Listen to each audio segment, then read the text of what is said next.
যদি কখনো প্রণয়ের কাঠগড়ায় দাঁড়িয়ে বলতে হয় যাহা বলিব সত্য বলে মিথ্যে বলিব না, তবে আমি একটি গোলাপ নিয়ে তোমাকে বলতে চাই, ওগো ললনা, আমি দাড়ি তুমি কমা, ক্ষতি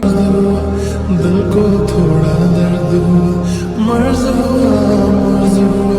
मेरे लिए तुम मर्ज हुआ। वो सारी रातें वो मुलाकातें याद आ रही है वो मोहब्बत। डेली दे किन्ने मरदे ने ते किन्ने पहला तुम्हारे हाई तेरा नी हाई गबरू मारे हाई